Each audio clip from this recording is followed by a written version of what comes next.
So hitting next, the margin is done. We have trimmed both models, upper and lower.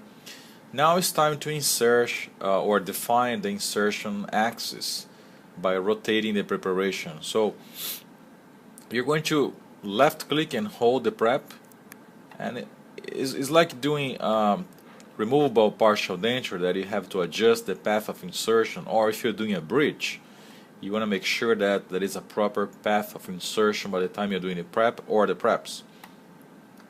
Again, the goal here is a very simple step. You want to make sure that rotating the tooth, you won't get any yellow line everywhere on the buccal, lingual, mesial, and distal. Again, if you're rotating this way, you start to see a yellow area or a line there. That means this is an undercut area. So I just want to make sure I can see all the angles, all the margins, and I don't have any yellow spots on my image. And once you do that, you're good to go. So I'm going to hit next again. And now it's time to design the crown. Remember, what the CEREC software is doing now is collecting information from the adjacent teeth, for the opposing arch, for the buccal scan, and it's creating a beautiful crown based on the biogeneric. The biogeneric has been discussed during the lecture, but again, it's just a bunch of database of information that the CEREC software has as a library, and is now creating a crown that is properly or customized for this particular patient here, considering a lot of things: the contact proximal area, the opposing tooth, and the anatomy available on the adjacent teeth. So it's a bunch of things that the CEREC is taking in consideration to create this beautiful crown. And as you can see, this is a pretty good job. It's a very decent anatomy. And you can see here the central grooves, the accessory grooves, and so on. So the CEREC was able to design the crown. I can see again we have a very beautiful result. Let's try now to play with this both upper and lower menus here. We're gonna start to do some edit here. Let's check things. Sometimes you think that this crown is absolutely good, that is nothing that you can do here. No, we still need to check a couple of things before have a green light and mill the crown for the final cementation. So the first step here, we are going to work in the upper edit menu, and you can see we call the view. The first thing I'm going to be doing here is clicking trim. So let's remove the adjacent teeth, mesial and distal. Now it's like the lab guy, we have a die and we have the crown there. I'm going now to click the second key here is contact. And let's see what's going on in terms of contacts. So the CEREC software did a very good job here with the contacts. Let's just zoom in. What can I better show you? Remember now everything is color code. Blue means almost touching but not touching yet. Green means below 25 microns contact. Yellow means between 25 and 50 microns. And red means above 50 microns. That means a little bit heavy contact. I also mentioned to you before that this is a clinical preference. Some clinicians, they prefer having a very heavy contact and do the adjustment on the patient's mouth. Other clinicians, they prefer the CEREC software to do all the job. I don't want to work anything on the contact. I just want to cement the crown and save my time. It's totally up to you. But the clinical tip for you here is once you have this situation or this step here, clicking trim and contact, you're going to click, let's see if it is, this is the distal contact. We do have the two keys here, mesial and distal contact. I would suggest you to click in those areas again. Make sure the CEREC will adjust again the areas for you. My personal opinion is this is what you need. Green, yellow, just a tiny little bit of red there, that's fine. I'm a clinician that I like to do adjustment by myself. I don't know about you. But both ways they're gonna be perfectly fine, so don't worry. Now we have the mesial contact area here, not really well defined, the yellow spot. Let's hit here the key, mesial. Just for you to understand, when you're clicking mesial or distal here, the Xerox software is saying like, okay, you don't like the contact, I'm gonna readjust the contact for you, see if you like it or not. And here we go, now we have a couple of spots in yellow, right in the middle is a little bit red, and I have lots of green here. That's fine. I think this is a decent contact area. Okay, so if you get this situation here, you are totally fine. The second thing we're going to be doing here is let's deselect contact and trim. Let's bring the antagonist. And remember you mentioned that we had a decent prep with enough reduction, about 2 millimeters. And if you bring back the antagonist here, now we have this virtual image for the antagonist over the occlusal surface. And guess what? The Xerox software was able to create contacts with the opposing teeth, or the opposing tooth on this side, on this case here. Actually teeth, because we have the first molar and the second bicuspid. So ideally, you want to have contacts with the opposing tooth, but the situation that they want to see here is red marks. If you have a tiny little bit of yellow here, that's fine, but clinically speaking, I would suggest you having only green spots. Why? Again, green means about 25 microns. Remember that later on, once this crown is ready, you're still staining and glazing. So ideally, clinically speaking, you need to do zero adjustment. You want to place the crown, cement the crown, and have no occlusal adjustment whatsoever. Reason why, I will explain that later. If you're using a diamond burr on the occlusal surface, you might remove the staining glaze, and this is going to affect the longevity of the crown. Even is going to create a sand effect area here, and this is going to work on the opposing tooth. So again, ideally what you're looking for is contacts, yes, but not yellow, never ever red. So once you click antagonist, we do have this new menu here, and we do have a couple of options here. So we do have this manual trim, antagonist, settings, cusp setting, virtual grinding. So I will explain one by one during the lecture, but I would suggest you, to be faster in a clinical case, just to hit setting. Let's the Xerox software readjust that occlusal surface again. See what happened now? We no longer have any yellow contacts, but we do have occlusion with the opposing tooth. That means this tooth here will be functional, however, without any heavy occlusion. The occlusion now is more balanced between mesial and distal adjacent teeth, including the other side of the arch. So now we are ready to go. I think this is the ideal aspect for this crown here in terms of proximal, mesial, and distal contacts and opposing tooth or antagonist contact. Let's now work on the lower menu here for edit, and you can see that this lower one here we call the design. So if you're not really able to see on this on the YouTube, on the iTunes view, details about this video here, please go back to your computer and work with me. So again, work together and can definitely see small spots like that. But I'm going to tell you what exactly it is, each one here, so you won't have any problems. So let's work on the design. Design is a little bit more advanced, so you're going to spend more time working with more tools here if you have the time.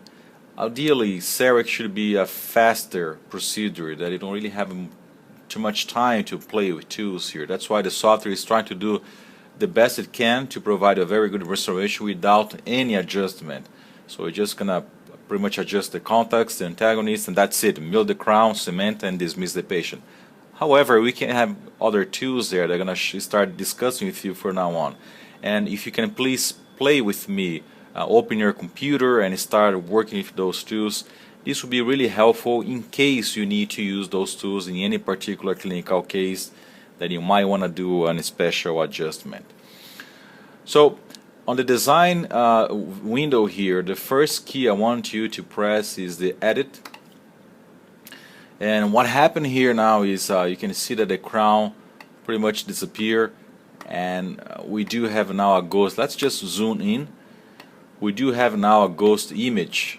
Let me just put it on the left side, this design menu. We do now have a ghost image of the crown, and we do have some lines here. The first line you can see on the bottom here is the blue line, means is the margin. Remember the margin I was just drawing before? That's the margin I have here. Now we have a new purple line, and this purple line here is my emergency profile for my crown. You can see that is the external contour of my crown, both on lingual and buccal. And we do also have this light green line. That means this is the crest of my marginal ridge, mesial, distal, buccal, and lingual. Also means this is the highest spot on my marginal ridge. And we do have a darker green line representing the central groove. And you can see also small dots, particularly here on this light green line, meaning that you can move things around if you wanted to. Some clinicians, they like to change the anatomy the way they want. They think this is not good. I can see the adjacent tooth is not like that. So you can do whatever you want here. So that's the reason I'm going to show you step by step how to play with those tools. Before we go that, let me just also show you that you can see on this edit mode a virtual prep here, right in the middle. Then you have a ghost image surrounding this prepped area. And this ghost image meaning this is the minimal thickness we need for the ceramic material. So that means if you're shaving down too much the cusps, or if you don't have enough clearance with the antagonist tooth, you might have your crown design invading this second ghost image.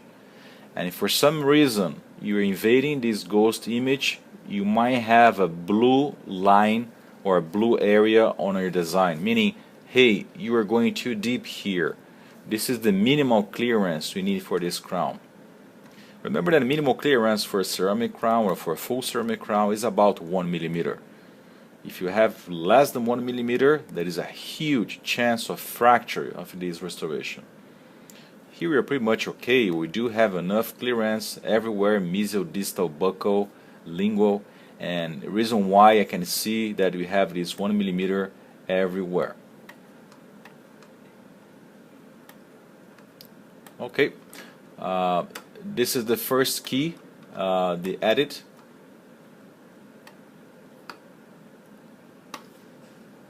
And let's now move to the second thing here. So let's unclick edit and let's work in form and drop. So what it means form and drop? You can see that both form and drop keys are attached to three different hands here. We have the red hand, we have the blue hand, we have the green hand. First of all, we don't normally work with drop. This is a very complicated tool to work with, but let me show you form. I'm going to click form, and what it means, these three hands now, they just highlighted three hands. If you put your mouse there, you can see add. If you put it on top of the blue one, remove. And then on top of the green one is smooth. Below here we have a number of circles that I can move my cursor to the left and to the right. Well, the red one, when I said add, means we can add more ceramic. Let's say in a particular area I want to add more ceramic material, I want to make it more bulky, or I want to include more ceramic in the anatomy here. I'm going to select the red hand. The blue hand means less or remove ceramic material. So I'm going to shave down areas that I want to. And the green one means smooth. Remember the soft lacs you used to use for class 4s, class 5s, even composite restorations? Remember, remember this way, the green hand is always almost like a soft legs instrument. So let's say that I want to add more ceramic material on the bottom here. And by the way, this is a very good clinical tip for you. I normally like to add more ceramic on the cervical area, not too much, but just a tiny little bit, because I want to make sure that this area is strong enough in order to support the occlusal stress. And I don't really like the CEREC software design here. I think this is a tiny, I just want a more like bulky surface on that particular area. So what I can do is, remember, we are going to add ceramic. I'm going to hit the red hand. Let's now select the area. Normally I like a larger area. We can also do that on the tooth. You're going to press and hold the right button and move your mouse up and down, and you can see that I'm adjusting the area I'm working with. Remember, I'm only clicking on the right button. I'm sorry, I'm getting tired here. The right button is changing the area. Okay, so now once I press the left button on my mouse, hopefully you can see what's going on there. But you know what? I'm gonna exaggerate. I'm gonna keep pressing to show you what's happening here.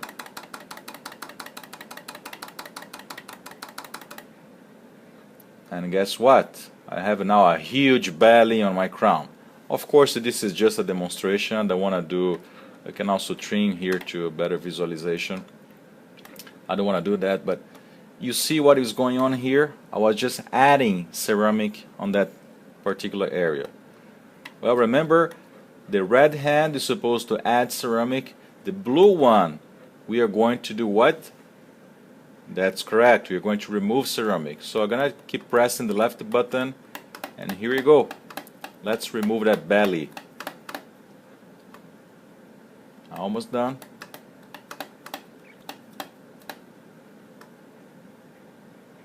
So as you can notice here, we do have some roughness now, right? Because you add and then you remove, and consequently you ended up having some roughness here. Remember the soft legs hand, the green one? So let's click the green hand, select a large area. Again, right button on your mouse can up and down. You can increase or decrease the area you're applying for, and see now what happens on pressing the left button. This is so cool. What I have now is a decent and smooth area. Remember, the green hand is the soft legs instrument. Okay, is the polishing instrument. Now, in a real clinical situation, I would add more ceramic material in the bottom here, as I mentioned to you. So as you can see, I'm just touching the cervical area just a tiny little bit. I don't want to add too much. And I would do the same thing on the buccal. Select the area, 1 or 2 clicks on each spot, and here we go.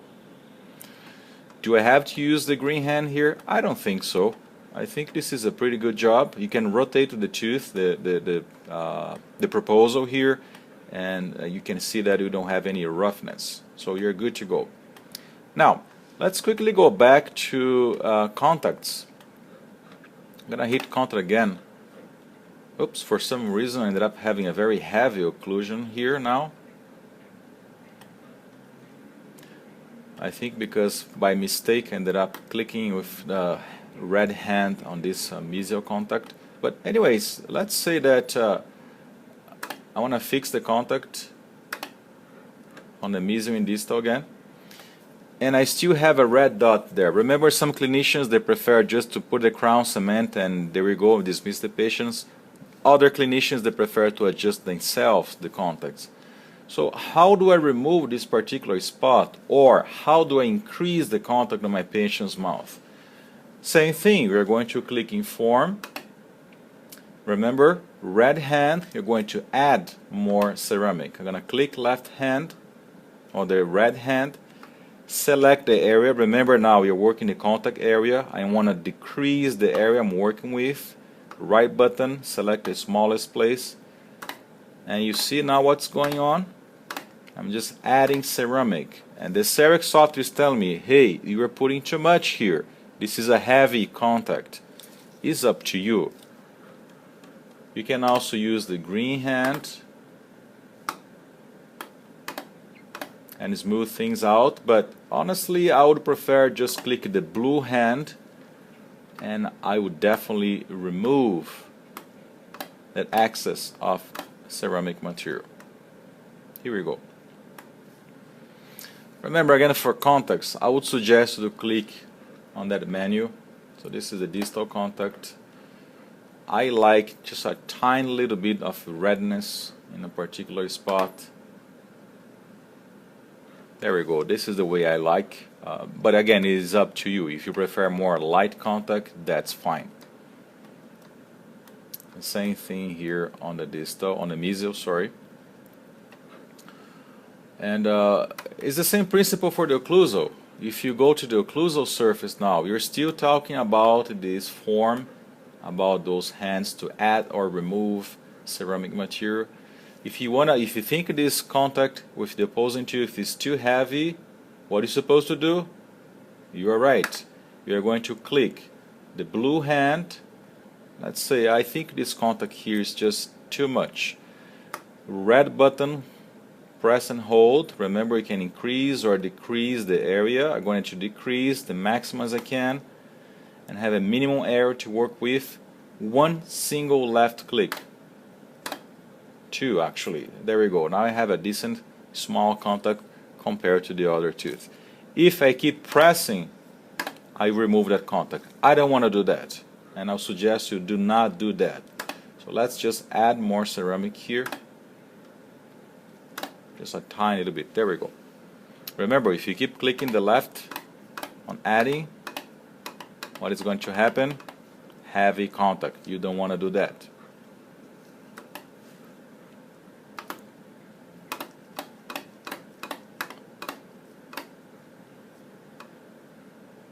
And here we go. So we just learned how to play with form and drop. Again, drop you don't use a lot.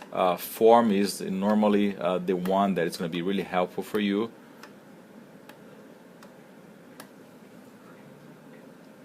And we are good to go for the next step. So we are done with form, adding or removing ceramic material. We just learned that. Now let's move forward to these 4 lower menus here. I will tell you if you cannot see on the video, but the first one is scale, second one is shape on the left, lower left on the right, I'm sorry, lower left we have position, and on the right here rotate. So let's understand what it means scale. Once you click on top of scale, remember those lines we just mentioned a few minutes ago? Here we go, they are back here, but however we don't have that ghost image anymore. What you have here is the full crown, and we do have those lines back just for you to understand where exactly is the crest of marginal ridge, or the emergency profile, and the bottom margin here and everything. So scale means that you can move, you can increase or decrease the size of your crown. Can be towards the mesial, can be towards the distal, can be towards the lingual and buccal, or even towards the occlusal or cervical. Okay, so let's play a little bit here with this tool. I want you to see what exactly happened when I'm working with this particular tool. You can see that I have several, actually 1, 2, 3, 4, 5, 6 keys here. And if you put your mouse, your cursor there, you can see that the first one here is occlusal, cervical, right in the middle. The red one is lingual, the brown one is buccal, green light is mesial, and dark green is distal. So let's hit the middle ones first, occlusal, cervical. Take a look in the crown here and see what happens when I'm pressing the middle one. You can see that the whole occlusal surface was just moving to the cervical. Now you can see that there's a new light blue area here, meaning that this occlusal surface area is touching the minimal thickness for the crown. I don't want to do that, but let's just move back to the occlusal. You can see that the occlusal surface is just going up now, and the occlusal contact is just now too heavy because this is a more flat occlusal surface. If you rotate the tooth, you can see that, right? And if you keep pressing, you're just gonna bring it up like that. We don't want to do that, definitely just now showing how to work with this thing here.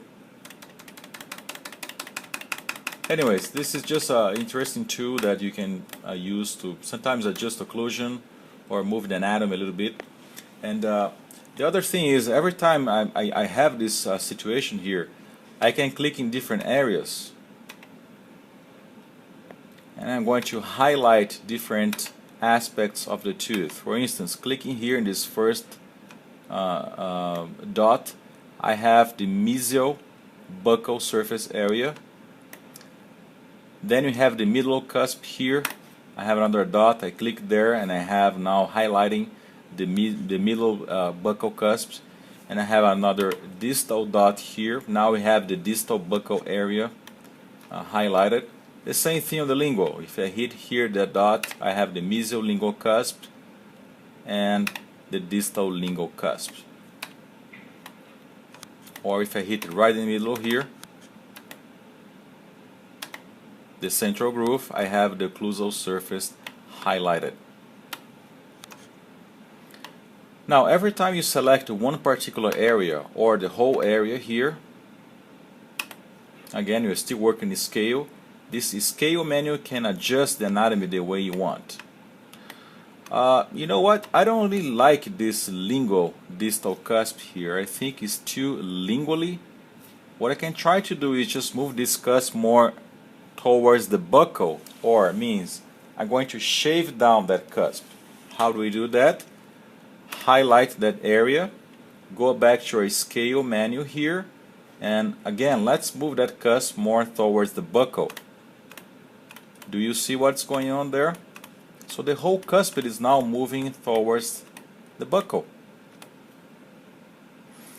Once the cusp is moving towards the buccal, of course it is affecting the occlusion. Reason why now we have a red dot there. The CEREC software is just telling you, yeah, that's okay, I can move the cusp. However, this might interfere with the occlusion.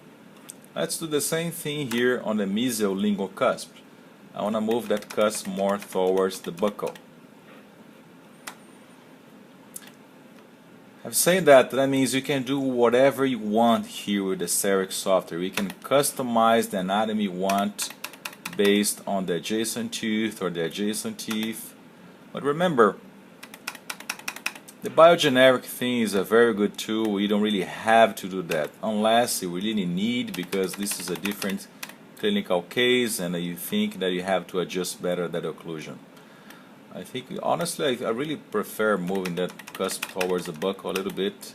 And remember, now we have a red dot here. How do I fix that? Easily. I go back to my blue hand, select that particular area. 1, 2, 3, 4, a little bit more. There we go. I still have a yellow. There we go. Now I have a green contact back there. Okay. Well, I think this distal cusp here is not really on the right place. I'm gonna hit that cusp. I want to move that cusp more towards the buccal. I want to have a more less space between the two teeth here. So I'm hitting. You see how I'm moving. If you keep holding, this is going to happen. You don't have to do this way here. Of course, this is not the natural anatomy.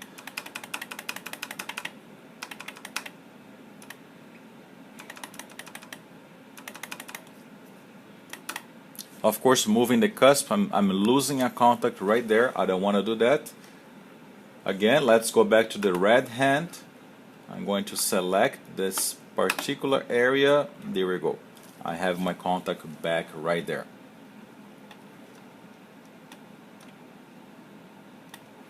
Okay, so we just learned how to work with the scale, play around, do whatever you want. You are gonna mill this crown anyways on your computer until you get familiar with this whole thing here. Okay, again, select scale and play with those areas, selecting different areas of the tooth that you want to play with. Let's click here on the position now, and let's play with this tool. Position and rotate, they're going to work together, and what it means is you can position the tooth more distally, more mesially, more lingually, or buccally, or you can rotate the crown clockwise or not, the way you want. So I'm just gonna play a little bit here. The same thing, we have 6 keys inside this small menu here: cervical, occlusal, mesial, and lingual. And what I'm doing here is let's just now click this mesial key.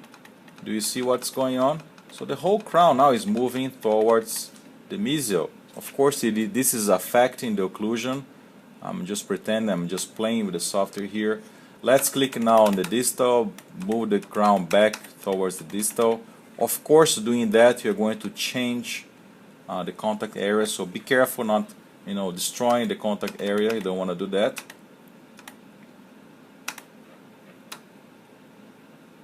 There we go. I'll just play mesial and lingual. Let's also play more buccal or more lingual, the way you want. Again, I'm being really tough on that. You don't really have to do this thing here. The biogeneric is able to give you a very nice and beautiful crown, but unless you have a customized case or the patient has a different occlusion, then you can use those tools. Okay, and rotate quickly. Not gonna spend too much time here. You're going to rotate the crown to mesial, to the distal, to the buccal or lingual. Okay, so let's move to the mesial, to the distal, do whatever you want, to the buccal, or hopefully you can see there on the monitor, to the lingual. This is a very good 3D tool that you can play around with anatomy here and with these tools to rotate and do whatever you want in terms of crown adjustment here. Alright, so hopefully you're familiar. Again, go back to your software and play around with those guys. And quickly, I'm just going to touch base about shape. I'll just bring back this guy here. Don't worry, I can undo all this thing here if you want. Shape means if you want to have a deeper or a lighter central groove, or I'm sorry, not a lighter, but more shallow central groove, you can do that using the shape tool. It's not really a useful tool, in my opinion. You don't really have to use that tool in a real clinical case, but let's say if you want to create a better central groove here, I'm going to select the central fossa, double left click. Now I have this orange line. Left clicks in order to save. Once you save, you have now the purple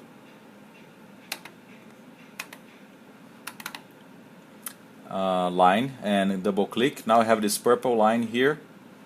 What I'm doing now, I'm going back to position. Sorry, let's click again on shape. Let's select the central groove.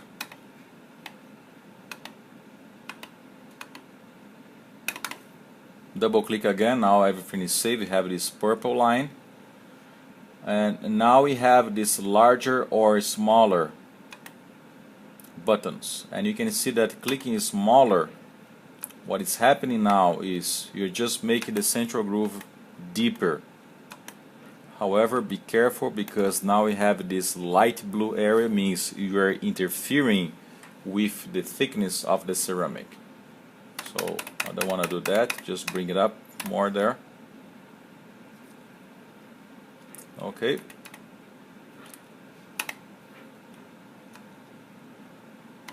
Let's undo this step. Or if you really want to create a customized restoration for your patient, You can put even your initials there.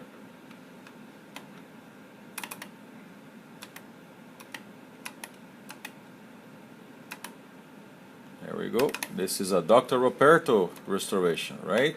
So I'm just gonna create an indentation there, and voila, I have my initial on the crown. I'm just kidding, of course, not gonna do that. Your patient won't be really happy and it's gonna be rough. But just for you to understand what it means, this tool here, the shape, that you can reshape the central and accessory grooves on your occlusal anatomy. Alright? So we're gonna back here, gonna undo the whole thing. I'm gonna create a new restoration again because I don't wanna save anything that I was just playing with here. My scale, position, rotate, and shape. I wanted the CEREC software to do a biogeneric again for me here.